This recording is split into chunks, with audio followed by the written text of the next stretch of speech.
So tell me how you discovered Morning Light and some of its backstory, its origin. Well, it's actually not a song that has much of a specific backstory in terms of origin. It's anonymous. It's an anonymous Shaker song, and it comes from a manuscript that dates from the 1870s, from Enfield, Connecticut, that Shaker community there, and there really is very little information about the tune, and have never come across the tune in any other manuscript. But the thing that really drew me to the tune was the text, which it was something that I had kind of come across and checked it as something that might be good to sing or to set at some point, but I became really, really drawn to the tune and the text during this time over 2020. Definitely. It's really evocative, and it's certainly the central message of it to me is it's going to be rough, but you're going to get through this. Exactly. That's definitely what spoke to me. Fred, what did you think when you first opened up the email from Kevin to see this piece?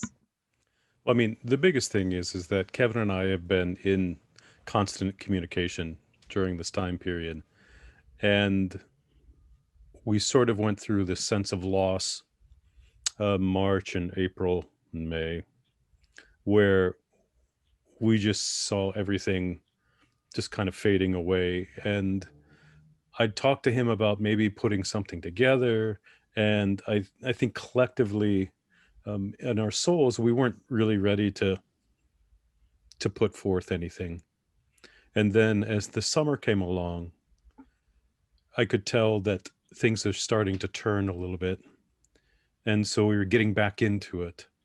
And so we were talking about, and Kevin and I have always talked about the idea of light and how much of a beautiful metaphor that is, warmth and growth, and just this evocative feeling of this.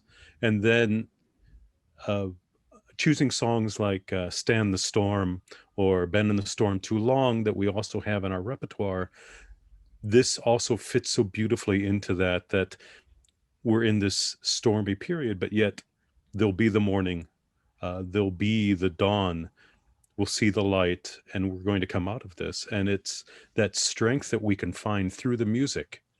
And so again, the beautiful, beautiful Shaker melody, it being so resilient, the resiliency of it is just so wonderful. And the joyfulness that they were able to infuse into the text and the tune is just marvelous. And then Kevin's wonderful setting where it is solo lines and then everyone coming together with that firm entrance that talks about that. So I think when we finally had the opportunity to sing together physically in all 3 or 4 dimensions, all masked safely and all that, when we had the opportunity to sing this all together all at once, and we got to the full chorus part, and I think I did actually cry, or I was pretty darn close. I definitely, the Grinch, the heart through 3 sizes that day. As we swelled, my heart swelled. It was good for my soul to be able to sing that, especially that piece with this group, and on a beautiful fall day too. Right, I have to say. And that then stand firm, like the Rock of Ages, and so that gives that sense of continuity that other people have been through tough times as well, and we're just one of this long line.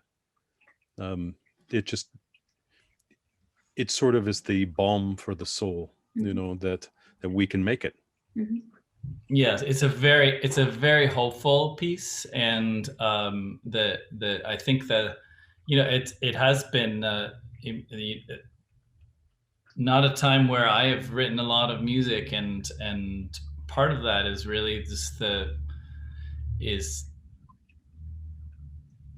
texts, and since I'm always working with texts as a composer, and it's really just, it's hard to find something that speaks to this moment right now, and that feels like a genuine expression from 2020, and this song really feels that way to me. And yes, it has promise and hope and optimism, and yet it doesn't shy away from the fact that we're in this moment, and it's time to, you know, to gather up our strength and get through it.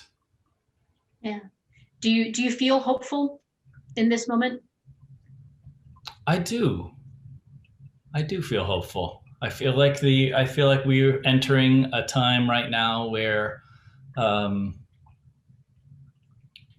it is wonderfully timed with Advent and the Christmas season and the New Year, and the time when we're all in a normal year sort of looking ahead and taking stock, and I think we're in a position right now where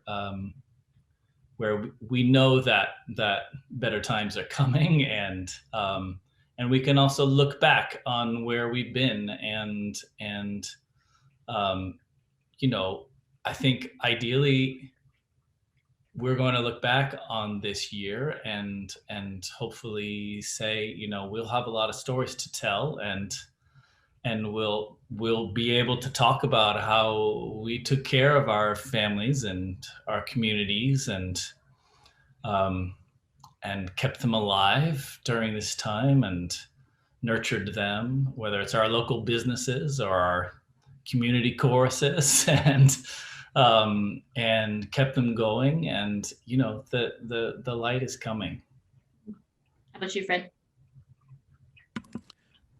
It's tough for me to be too optimistic, but yeah, I think that I'm always looking, at least artistically, for that sense of we are going to make it through. To always look. One of my favorite tunes growing up was On the Sunny Side of the Mountain, where you're always looking for. Sorry, Kevin, I have to. You know this one, Sunny Side of the Mountain, where the rippling waters fall. So you're always looking for the positive. You're always trying to look for the best parts of life, even though that it's difficult. My father grew up in the times of the Depression, and I think it really gave him the character that I always admired, that thoughtfulness, that joyfulness. And now we've been through a great deal as well. And I think it's going to end up, even though it's difficult, going to be a positive thing. And artistically, trying to keep it moving, keeping art in our lives and keeping it an essential part is so wonderful at this time period, because we're really working hard at it. We are. But the thing is that once it happens, we find that fulfillment that we've been looking for. As you were saying, that when we first got together outside and started singing, just the sense of happiness and joy that we felt when we were all together and we were making music as one rather than individuals. And so that's a very essential part of this. And I think it's great that we're able to do it. So, Kevin, what are you working on now? I'm not working on a whole lot right now. I think I've been very much taken this year to kind of just take stock and redirect, and I feel like we've all been dealt a healthy dose of impermanence and and constant meditation on that. And I've taken this opportunity to, the saying that life is what happens when you're making other plans. And, we've sort of all faced having all plans go away, and then having to stare down what's left. And that's I think one of the big opportunities of this past year. So I definitely am thinking a lot about projects,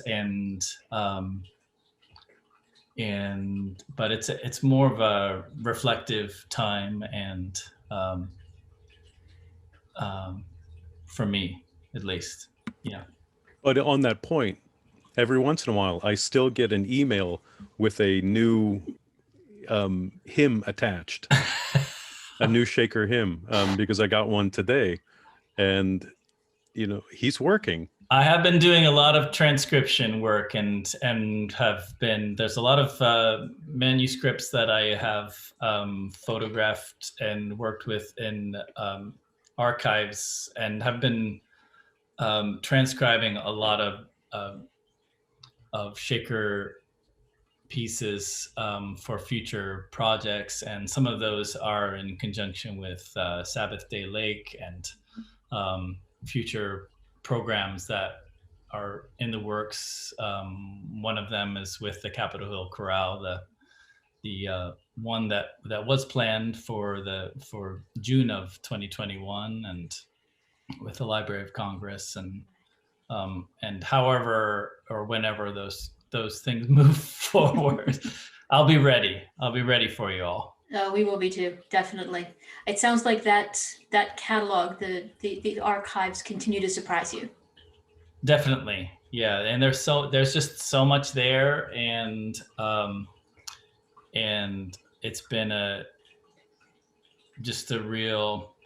I don't normally have time to really dig into them normally as much as I have, and I found a lot of gems, a lot of gifts that come across. Simple gifts. Yes. Are they simple gifts? Okay. I just wanted to make sure. Simple. Okay. Just sorry. It was a good dad pun. That was good. It's what I am. Can't help it. Well, I think when we come to the end of this storm, we'll certainly learned a lot about ourselves as artists and as an artistic community. We'll have learned a lot more about the technology that can make performance and collaboration work, but we will really have learned a lot about ourselves, and what we can do. And I'm incredibly proud of us. And it's a beautiful piece, Morning Light. It really does speak to my soul. I am looking forward to singing it on solstice morning myself. So it's my 3:00 in the morning song. Whenever I get up, it is always playing through my brain. The SATB section. That's what's. And so every once in a while I'm thinking, I should probably just text Kevin and say it's happening again, but I decided not to. But it's one of those things that the simplicity of it, the lines of it are so haunting. And that's what's really unique, is that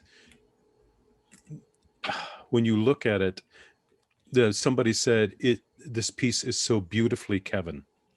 And I went, oh yeah, it is. You know us, and you know exactly what we need and what was going to work with us. And it just fits so beautifully in the context of our season. Yep. So thank you. Thank you. I love that. Thank you. And I love that you've been able to keep the fires burning, and that this piece really works for you right now. And it's huge. It means a lot. And part of the coming across a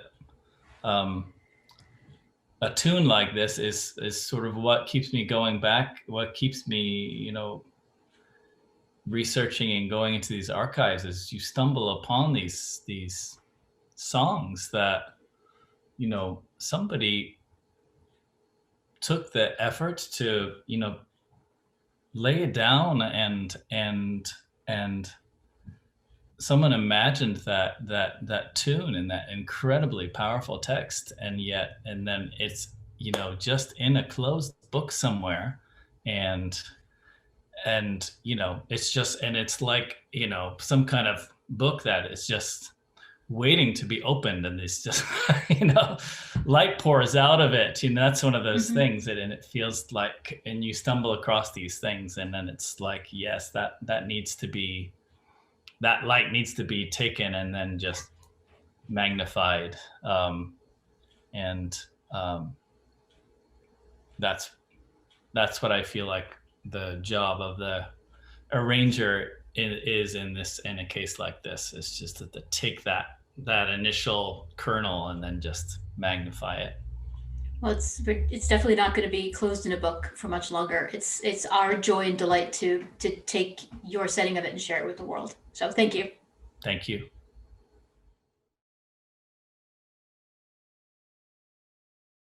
Though life's morn grows bright and cloudless,